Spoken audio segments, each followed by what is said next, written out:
20,000 naira. Ignatius and his own 120,000 naira. 120,000. Oliver Abbas Morgan. Wow. Children's Hotel 500,000 naira. Okay, 100. Okay, don't Children's 100,000. Oliver Abbas Morgan 500,000. Alex Asibu 200,000. Ignatius and his 120,000 naira. ndị nwata kwanya bana tunga na na mo bia maka obo odi ka se ko wali organize da fa idu no ka da japoni mada manke ai na so no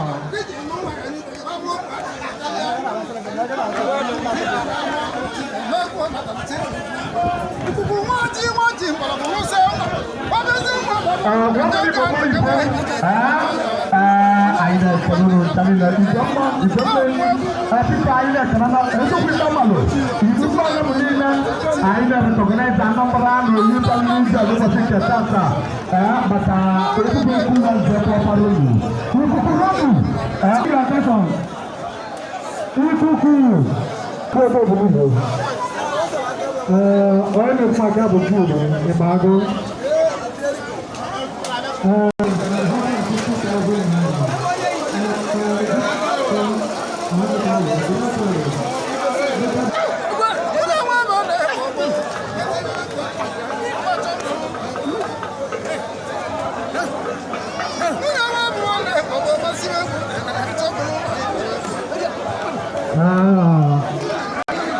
Right honorable Tujogu Alizam Omeka Yanki Amahagu Otongo Odika Polisi Ana Somo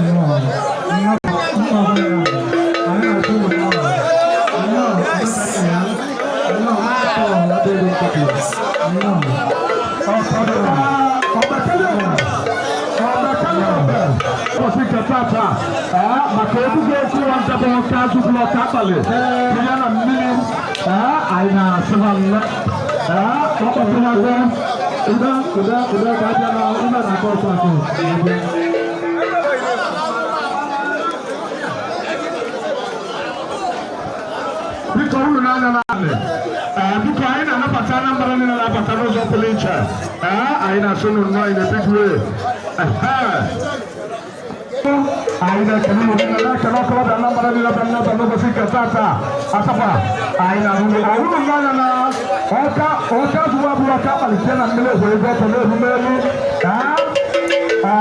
onye we bo ka zuwa ka pale ona mele no ko bo ko wanza aina kedieri na no zapuli tene tene hu obala mapako aina kanunu chali na aina sunu no abalo kura aina kanunu unagala before bonjana emweni nyano to makana imani na mwalogo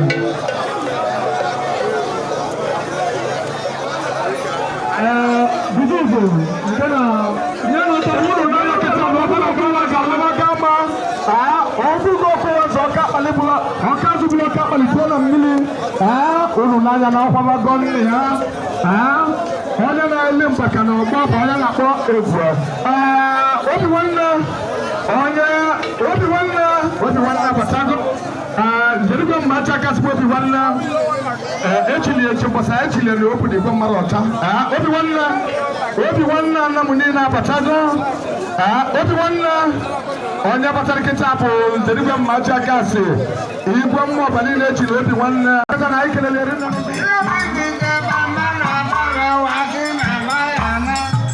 Bala gonanya patam ikukona motege gabaniru ni bala idea ajedi gabaniru ni bala odol ganye male wanga mom palewo wala gala gabana ina kom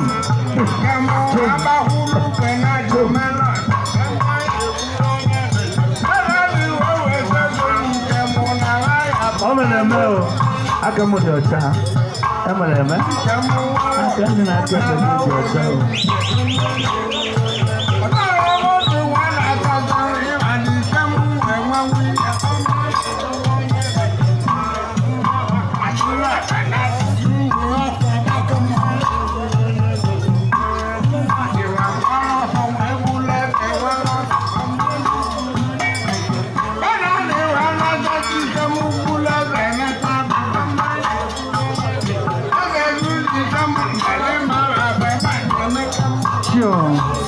onye nnekwu maka bụ Sunday Mmeze Okechukwu Sunday Mmeze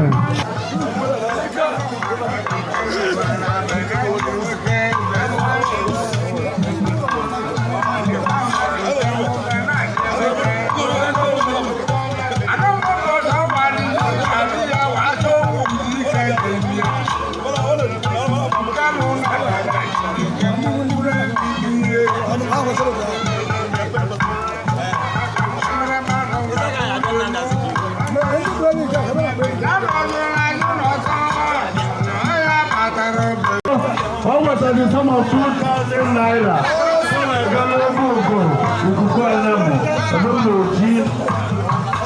So, because total Namelu, and again now from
Jesus, Jesus,